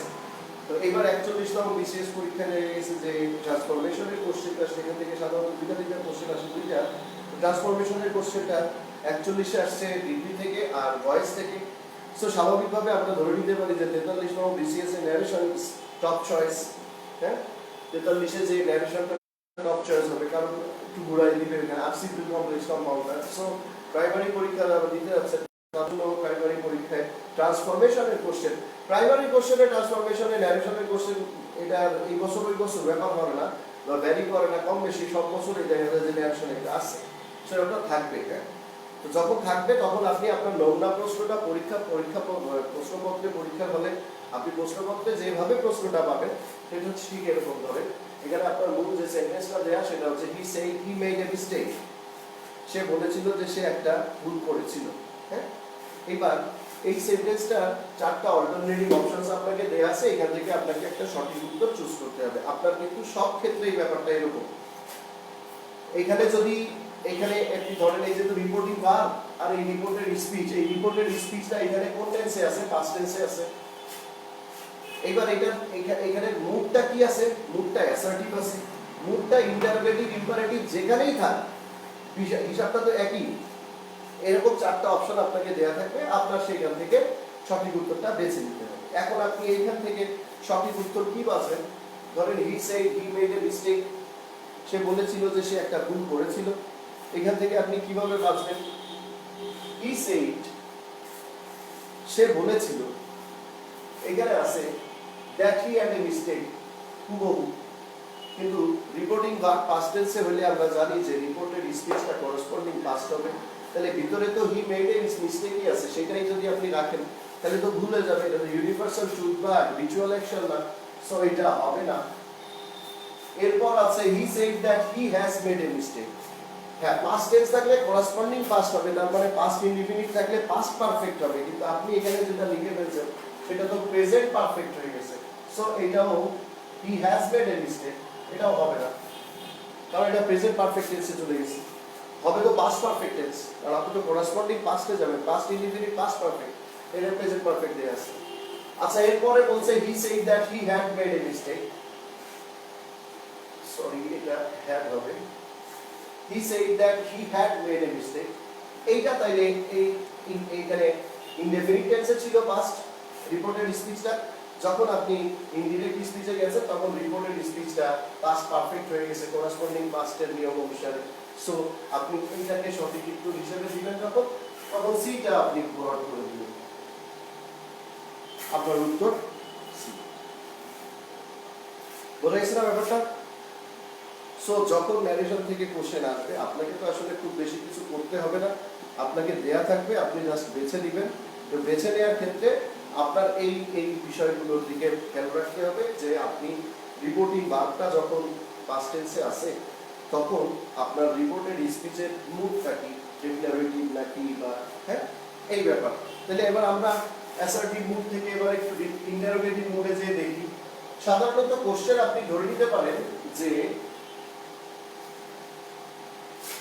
কোশ্চেন আসা হলে কোশ্চেন আসবে এই ডিক্লারেটিভ বা অ্যাসার্টিভ ইন্টারোগেটিভ ইম্পারেটিভের মধ্যে। হ্যাঁ অবজেক্টিভ বা এক্সক্লামেটরিতে খুবই কম আসে সেখান থেকে প্রশ্নটা আসার এখান থেকে আসে। এবার আমরা ইন্টারোগেটিভটা একটু দেখে নিই।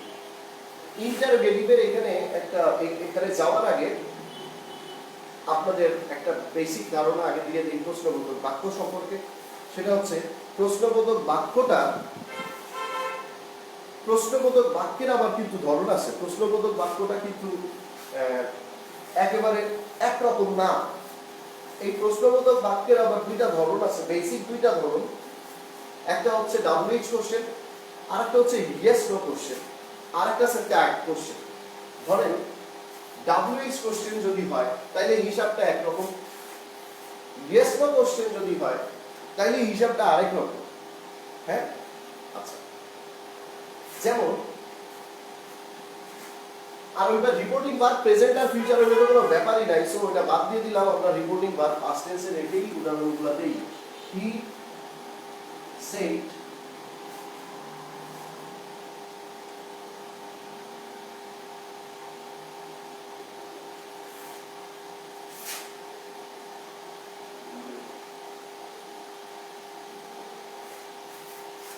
হোয়াট ইজ ইয়োর নেম, সে বলেছিল তোমার নাম কি। এটা এই যে নোট অফ ইন্টারোগেশন আছে, এটা এক ধরনের প্রশ্নবোধক বাক্য।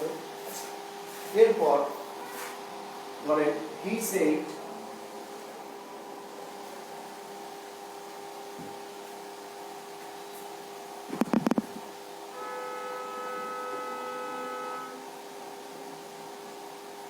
আর ইউ ফাইন, সে বলেছিল তুমি ভালো আছো। এটা আরেকটা প্রশ্নবোধক বাক্য। হ্যাঁ,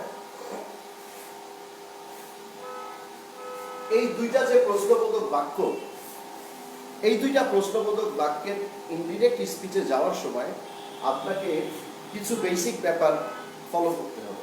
সেই ব্যাপারটা হচ্ছে, যখন আপনার কোশ্চেনটা WH কোশ্চেন, তার মানে এই ওয়ার্ড দিয়ে আছে যেটা, যখন আপনার কোশ্চেনটা WH কোশ্চেন, তখন কিন্তু আপনার কনজাংশন আর আনা লাগবে না, কারণ ও নিজেই কনজাংশন। WH টাই একটা কনজাংশন, তখন আপনাকে নতুন কোনো কনজাংশন আনতে হবে না। আর যখন আপনার স্পিচটা ইয়েস নো কোশ্চেনের, তখন আপনি ইয়েস নো কোশ্চেনের জন্য ইফ বা ওয়েদার, তো আমরা ওয়েদারটা বুঝে দিই, সাধারণত ইফ ব্যবহার করি এবং ইফ রাখলেই হচ্ছে। তাহলে আপনি ওয়েদার দেখলে বুঝতে পারবেন। আচ্ছা, তাহলে দুই ধরনের যে প্রশ্নবোধক বাক্যের উপরে ন্যারেশন দেয়া হয়, একটা হচ্ছে WH কোশ্চেনস আর একটা হচ্ছে ইয়েস নো কোশ্চেনস। ওকে, তাহলে এবার আমরা একটা একটা করে দেখি। যখন আমরা ইনডিরেক্টে যাব তখন WH এরটা কেমন হবে আর ইয়েস নোটা কেমন হবে। ধরেন he shed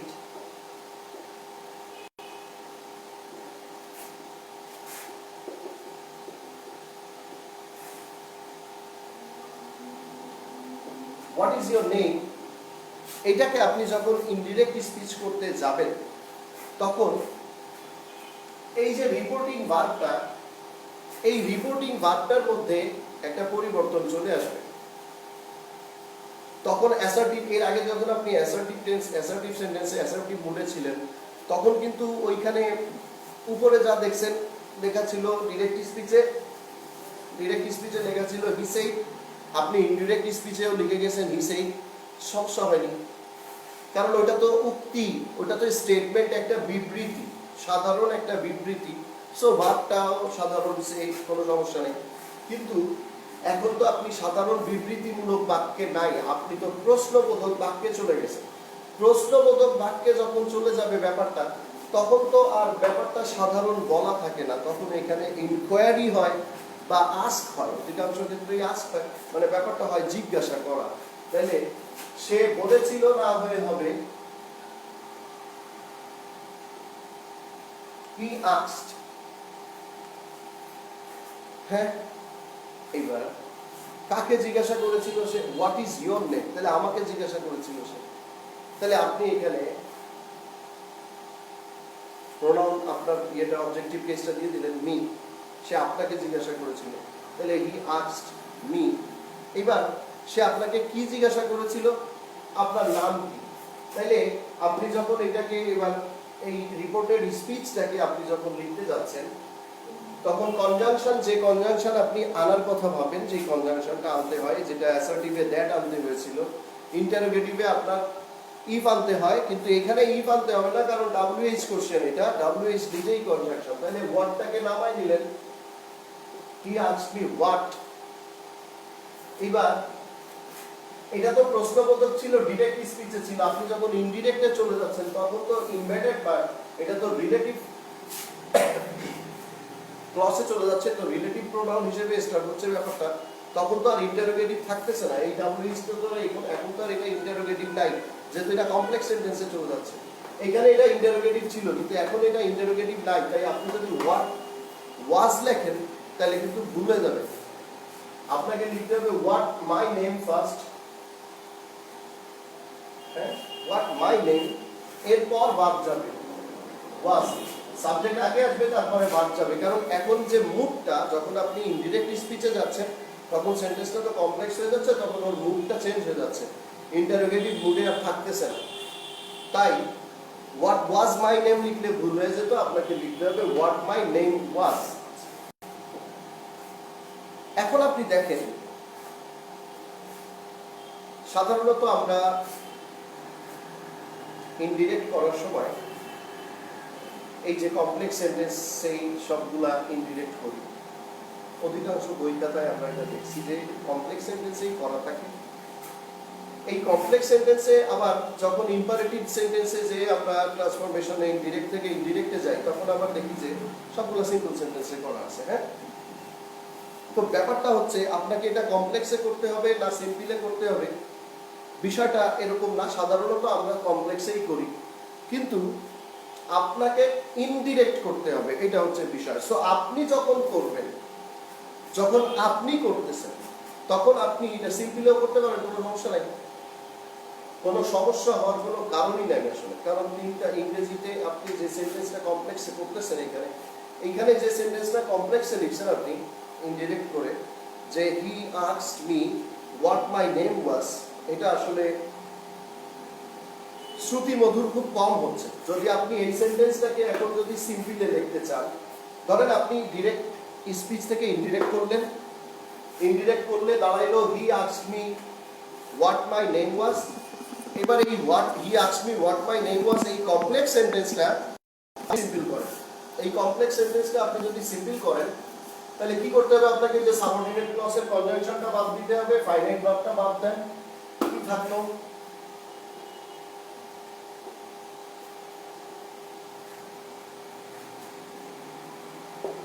he asked me my name, তাহলে he asked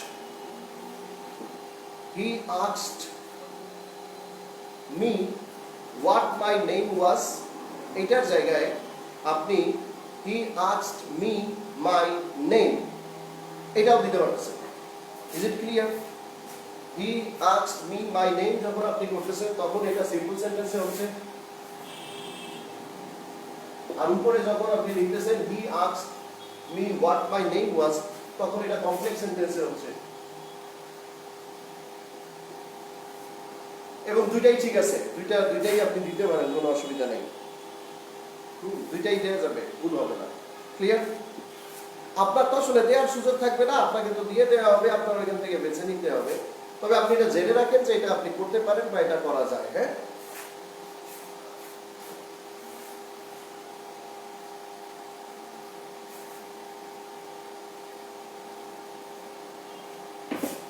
এটা ছিল WH কোশ্চেন। যদি কোশ্চেনটা WH না থেকে ইয়েস নো কোশ্চেনের মধ্যে থাকে, মানে ইন্টারোগেটিভের আর একটা যে ধরন, WH বাদে আর একটা যেটা, সেইখানে যদি থাকে,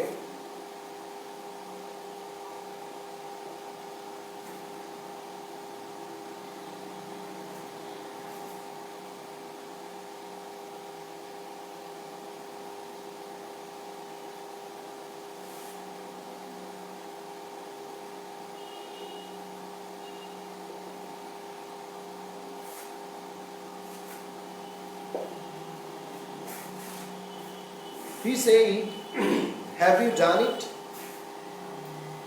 সে বলেছিল তুমি এটা করেছো। আচ্ছা, এখানে কিন্তু প্রশ্নবোধক বাক্য, তবে এখানে কিন্তু WH নাই। সে বলেছিল যে তুমি এটা করেছো কিনা। এইবার আপনি যখন এটাকে ইনডিরেক্টে যাবেন, বাংলায় আগে একটু চিন্তা করে দেখেন, এখানে ইংরেজিতে ছিল বা ইংরেজিতে আছে, সে বলেছিল তুমি কাজটা করেছো। তাহলে বাংলায় যদি আমি এই ব্যাপারটা বলতে চাই, তাহলে ব্যাপারটা কিরকম আসবে, যে সে জিজ্ঞাসা করেছিল যে আমি কাজটা করেছি কিনা। হ্যাঁ, তাইলে আপনি এখানে প্রশ্নবোধক বাক্য যেহেতু আপনি হি সেইডে না যে হি আস্কড কাকে, ইউ আছে, তাহলে আমাকে হি আস্কড মি। এইবার আমি সাবঅর্ডিনেট ক্লজে যাচ্ছি না, তাহলে এবার আমার কনজাংশন লাগবে। এবার আমাকে কনজাংশন আনতে হবে। সেই কনজাংশনটা একটু আগে যেটা ছিল, একটু আগের কনজাংশনটা ছিল হচ্ছে WH কোশ্চেন ছিল, সেহেতু WH থেকে আমি কনজাংশন হিসেবে নামাই নিয়ে আসছিলাম। কিন্তু এখন এটা তো WH কোশ্চেন নাই, তো ইয়েস নো কোশ্চেন হয়ে গেছে। মানে ইয়েস নো কোশ্চেন মানে যে কোশ্চেনের উত্তর হ্যাঁ অথবা না দিয়ে দেয়া যায়।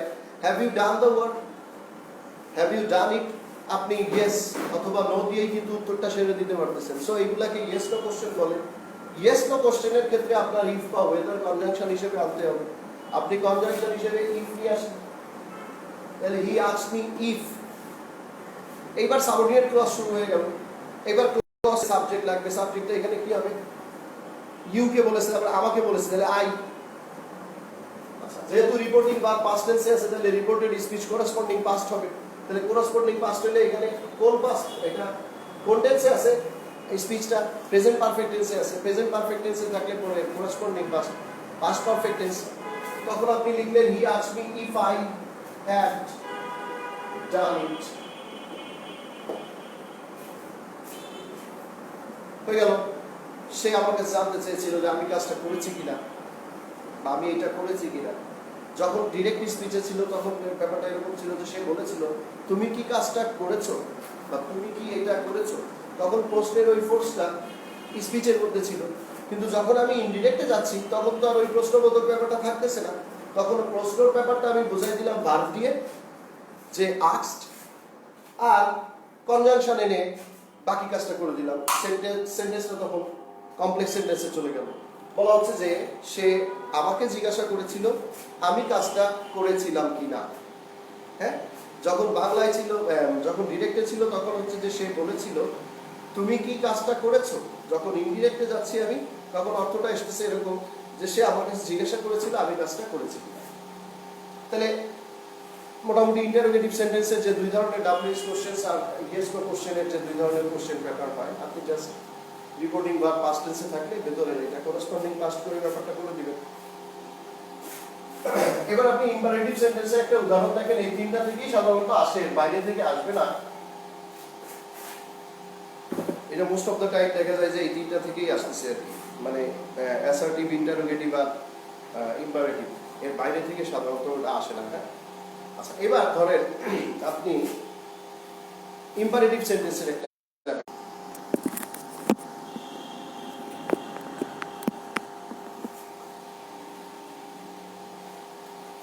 ধরেন he said do it please. সে বলেছিল যে এটা দয়া করে এটা করো। তাইলে আমরা জানি যে যখন ইম্পারেটিভ সেন্টেন্স থাকে, ইম্পারেটিভ সেন্টেন্সে যদি ফার্স্ট পারসন অথবা থার্ড পারসন দিয়ে শুরু হয় তাহলে লেট দিয়ে শুরু হয়, আর যদি সেকেন্ড পারসনে থাকে তাহলে সাবজেক্টটা উচ্চ থাকে। এইখানে সাবজেক্টটা উচ্চ আছে, ভার্ব দিয়েই শুরু হয়েছে। হ্যাঁ, সো এটা সেকেন্ড পারসনে আছে এবং ইম্পারেটিভ সেন্টেন্সে আছে, ইম্পারেটিভ মুডে আছে। তাইলে he said do it please, সে বলেছিল দয়া করে এটা করো।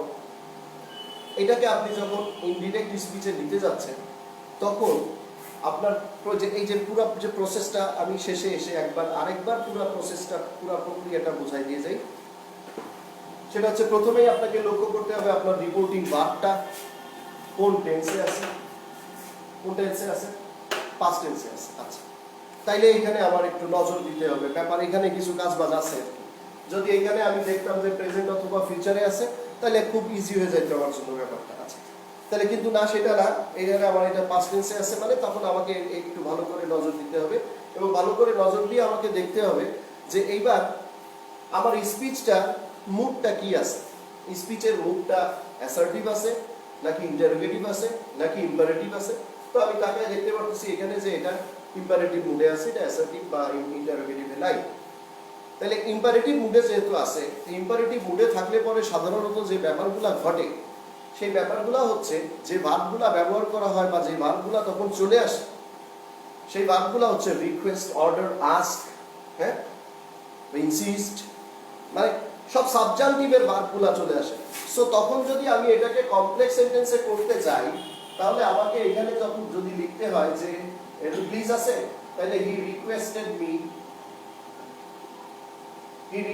মি দ্যাট, যখনই আমি কমপ্লেক্স সেন্টেন্সে করতে যাব না তখন এই যে ভার্বটা রিকোয়েস্ট আর এই যে কনজাংশন দ্যাট, এই request, insist, urge, ask, propose, suggest, advice, এই ভার্বগুলোর সাথে দ্যাট ক্লজ আসা মানে পুরো ব্যাপারটা সাবজেক্টিভ মুডে চলে যাবে। তখন এটা এরকম হয়ে যাবে, he requested me that I do it. Time টেন্সের কোনো কনফিগারেশন, কোনো সিকোয়েন্স কিচ্ছুই থাকবে না। কেন? কারণ ব্যাপারটা সাবজেক্টিভ মুডে চলে যাচ্ছে। এই কারণে এরকম একটা ব্যাপার এখানে ঘটে বলেই আমরা সব জায়গায় দেখি যে ইম্পারেটিভ মুডের ইনডিরেক্ট স্পিচগুলা ডিরেক্ট থেকে ইনডিরেক্টে আসার সময় সিম্পল সেন্টেন্সে করা হয়, কমপ্লেক্স সেন্টেন্সে করা হয় না, দ্যাট ক্লজ থাকে না। তখন ইনফিনিটিভ দিয়ে সিম্পল সেন্টেন্সে করা হয়। কি বলা হয়? হি asked me do it please, তাহলে এখানে he requested me to do it. এটা দেখেন আপনি, এটা কিন্তু সিম্পল সেন্টেন্স, এটা কিন্তু কমপ্লেক্স সেন্টেন্স না। সো ওই যে যখন একটা ইন্টারোগেটিভের উদাহরণ দিয়েছিলাম যে হি asked me what my name ওয়াজ, না লিখে আমি যদি লিখি হি আস্কড মি মাই নেম, না হওয়ার কোনো কারণ নাই, কোনো কারণই নাই, হবে মানে 100 বার হবে। ওইটা সিম্পল সেন্টেন্সে। আর হোয়াট মাই নেম ওয়াজটা কমপ্লেক্স সেন্টেন্সে। হোয়াট মাই নেম ওয়াজ এর থেকে হি আস্কড মি মাই নেম এটা ভালো শোনায়। সো আপনি যদি করতে পারেন, নিজে করার সুযোগ থাকে, আপনি সিম্পলে করতে পারেন, কোনো সমস্যা নাই। কারণ এই যে দেখেন ইম্পারেটিভ সেন্টেন্সে যখন আপনি করতেছেন তখন তো সিম্পলেই করা, সব জায়গায় সিম্পলেই করতেছে। কেন এখন কেন কমপ্লেক্সে করতেছে না? এখন কমপ্লেক্সে করতেছে না কারণ ওই যে বললাম এই যে ভার্বগুলো চলে আসে, রিকোয়েস্ট, অ্যাডভাইস, সাজেস্ট, হ্যাঁ, এই ভার্বগুলোর সাথে দ্যাট ক্লজ যখন যোগ হয়ে যায় তখন তো সাবজাংটিভ মুডে চলে যায় ব্যাপারটা, তখন একদম অন্যরকম হয়ে যায় জিনিসটা। এই অন্যরকম এই কমপ্লেক্সিটিস বা ক্যাজুয়ালিটিস অ্যাভয়েড করার জন্য ট্যাক্টফুলি এটাকে সিম্পল সেন্টেন্সেই সব জায়গায় ট্রান্সফরমেশন করা হচ্ছে। তাইলে নিয়ম তো নিয়ম, আইন তো আইন, এটা তো একটার জন্য এরকম আরেকটার জন্য এরকম না। আমরা আমাদের সুবিধা মতো একটাকে কমপ্লেক্সে করতেছি আর একটাকে সিম্পলে করতেছি, এবং যখন এটা করতেছি বলি যে ওইটা ওইভাবেই করতে হবে আর এটা এইভাবে না, ব্যাপারটা এরকম না। আপনি সবভাবেই করতে পারবেন। হ্যাঁ, এখন আপনার যেহেতু করার সুযোগ নাই, আপনাকে যেহেতু করতে দেওয়া হবে না, আপনাকে করে দেওয়া থাকবে, সেখান থেকে বেছে নিতে হবে। তাই জানার জন্য আপনাকে দুইভাবেই জানতে হচ্ছে যে সেন্টেন্সটা কমপ্লেক্সে থাকলে কি হবে বা সিম্পলে থাকলে কি হবে। এই সেন্টেন্সটা এখানে he requested me to do it আছে, এটা ইম্পারেটিভ মুডে আপনি একটা রিকোয়েস্টের একটা আপনি করেছেন, ইম্পারেটিভ সেন্টেন্স ছিল। এটাকে যদি আপনি কমপ্লেক্সে লিখতে চাইতেন তখন কি হইতো? হি রিকোয়েস্টেড দ্যাট, মি আর তখন লাগতো না কারণ এই পাশে আই থাকতেছে, he requested that I do it. তখন এই পাশে এটা পাস্ট টেন্স ছিল বলে এই পাশে এগুলো কিচ্ছু না, কারণ এটা তো সাবজেক্টিভ মুডে চলে গেছে, রিকোয়েস্ট প্লাস দ্যাট, তখন মুড চলে গেছে আরেক জায়গায়। তো এইটা যখন যেহেতু কমপ্লেক্স, মানে সে আমাকে অনুরোধ করেছিল যেন আমি এটা করি। আর সিম্পলে যখন আপনি লিখছেন তখন এটার অর্থ আসতেছে সে আমাকে এটা করতে অনুরোধ করেছিল। তাহলে এই ব্যাপারগুলো যখন ক্যাজুয়ালিটিস তৈরি হচ্ছে, কমপ্লেক্সিটিস তৈরি হচ্ছে, তখন আপনি কমপ্লেক্সিটিস বা ক্যাজুয়ালিটিস অ্যাভয়েড করার জন্য সিম্পলে করতেছেন আপনার সুবিধা মতো। আর যখন ইজিলি কমপ্লেক্স সেন্টেন্সে করা যাচ্ছে তখন বলছেন এটা কমপ্লেক্সেই করতে হবে। ব্যাপারটা এরকম না, আসলে একেবারেই এরকম না। আপনি যে কোনো টেন্সে, যে কোনো সেন্টেন্সে করতে পারেন, কমপ্লেক্স সিম্পল দুইটাই ইংরেজি সেন্টেন্স। আপনি করার সময় আপনাকে যদি করার সুযোগ দেওয়া হয় আপনি সিম্পল সেন্টেন্সে করতে পারেন, কমপ্লেক্স সেন্টেন্সে করতে পারেন। আর যদি আপনাকে করার সুযোগ না দেওয়া হয়, আপনাকে তো করার সুযোগ দেওয়া হবে না, আপনার পরীক্ষায় আপনাকে বেছে নিতে দেওয়া হবে। বেছে নিতে দেওয়া হলে কিন্তু তখন আমার তো আর উপায় নাই, গোলাম হোসেন যে চারটা আছে ওই চারটার মধ্যে দিয়ে একটা বাইছে নাও, হ্যাঁ, তখন এই যে তখন আপনার ওইটার মধ্যে দিয়ে বেছে নিতে হবে। আপনার জানার জন্য সব দিক থেকেই জানা লাগতেছে। তো ব্যাপারগুলো আসলে এরকম। এই ন্যারেশন বা এই কোনো ইংরেজির কোনো যতগুলো টপিক্সের উপরে আপনারা ইন ক্লাস মানে ইন হাউস ক্লাস করেছেন অফলাইন, সেগুলোও দেখেছেন যে এর কোনো ক্লাস, এগুলো অনেক বড় বড় এক একটা চ্যাপ্টার, এগুলো এক এক ক্লাসে আসলে ওইভাবে সব শেষ করা যায় না। তারপরেও আমাদের পক্ষে যতটুকু সম্ভব হয়, বা অ্যাটলিস্ট আমি চেষ্টা করি যে আমি পুরাটা ধরেন আপনাকে এক ক্লাসে তো এটা এক একটা চ্যাপ্টারের জন্য 2-3টা ক্লাস লাগে, তারপরে সেটা র্যান্ডম এক্সারসাইজ করার সুযোগ পাইলে হয়তো বা দেখা যাবে যে আপনি সেখানে সফল হচ্ছেন বা আপনি সেটা তখন ধরতে পারতেছেন। তো সেই সুযোগগুলো তো আর থাকে না, আপনাকে নিজেকেই তখন এটা করে নিতে হয়। তো আমি চেষ্টা করি যে এক ক্লাসের মধ্যে অন্তত আপনাকে একটা ওয়ে আউট দিয়ে দেয়া, যাতে বাকিটা কিছু আপনি নিজে করে নিতে পারেন। এখন ন্যারেশন সম্পর্কে আমি আপনাকে কিছু ধারণা বেসিক্স দিয়ে দিলাম। এবার আপনি করতে গেলে বা ক্লাসের লাইভ রেকর্ডিংটা যদি আপনার থেকে যায়, আপনি অন্তত এই যে যেইখান থেকে ম্যাক্সিমাম টাইমে কোশ্চেনগুলো আসে, অ্যাসার্টিভ বা ইন্টারোগেটিভ বা ইম্পারেটিভ মুডের ব্যাপারগুলো আপনি তো বুঝতে পারবেন। তখন এই ইনফরমেশনসগুলো আপনার এখানে এই পুরো লাইভ ক্লাসটাতে দেওয়া থাকতেছে। এরপর আপনি যদি ধরেন এখানে, যেহেতু আমি অলরেডি আই হ্যাভ মেনশন যে একটা ক্লাসের মধ্যে এগুলো সব শেষ করা যায় না, অনেক কিছু থেকে যাচ্ছে বা থেকে যায়, সেইগুলা যখন আপনি বই খাতার মধ্যে যাবেন তখন আপনি পড়তে লাগলে বুঝতে পারবেন যে এটা স্যার আলোচনা করতে পারে নাই বা এটা বাদ পড়ে গেছে। কিন্তু আপনাকে যে গেটটা তো দিয়ে দেওয়া হয়েছে ঢোকার, যে আপনি ঢোকেন এই পাশ দিয়ে ঢুকে এবার আপনি এইভাবে ন্যারেশনটা করবেন। সো বাকি যেটুকু অবশিষ্ট যৎসামান্য থাকতেছে সেটা আপনি নিজে করে নিতে পারবেন। চর্চা করলে পরে অটোমেটিক এটা হয়েও যাবে। বোঝা গেছে? এখানে না হওয়ার কিছুই নাই। আমরা চেষ্টা করতেছি এখন এই যে আবার হঠাৎ করে গত বছর পুরা বছরটাই এরকম গেছিল, এই অনলাইনে ক্লাস নেওয়া হয়েছে বেশ কিছু। অনলাইনে ক্লাস নেওয়ার সব থেকে বড় যে ব্যাপারটা সেটা হচ্ছে আমি ব্যক্তি যান্ত্রিক দুর্বলতা আছে আমার, খুবই প্রবলেম হয় এই বিষয়গুলোতে। এখানে ক্লাস বিশেষ কনফিডেন্সের ক্লাসরুমে এসেই ক্লাসটা নেওয়া হচ্ছে। এখানে যাবতীয় সবকিছু সব যন্ত্রপাতি অ্যারেঞ্জমেন্ট করে দিয়ে সেটিং করে দিয়েছে মিলন, যার কারণে আমার জন্য খুবই রিল্যাক্সে এসে 1.5 ঘন্টা ক্লাস নিয়ে যাওয়া সম্ভব হচ্ছে। তা নাহলে আসলে আমার পক্ষে এটা অ্যারেঞ্জ করে করা সম্ভব হইতো না। সো এটা ওরা করে দিছে বলে ক্লাসটা নিয়ে যেতে পারলাম। অনেকদিন পর দেখা হলো আপনাদের সঙ্গে। দেখা মানে কিরকম, এটা তো এই দেখার আর মানে কি বলবো আর কি, কিছুই দেখতেছি না, তারপরে বলতে হচ্ছে দেখা হলো অনেকদিন পর। ঠিক আছে, ভালো থাকবেন। আর রোজার মাসে কিন্তু পড়ালেখা ভালো হয়। রোজার মাসটা অন্যরকম একটা মাস, রোজার মাসে পড়ালেখা ভালো হয়।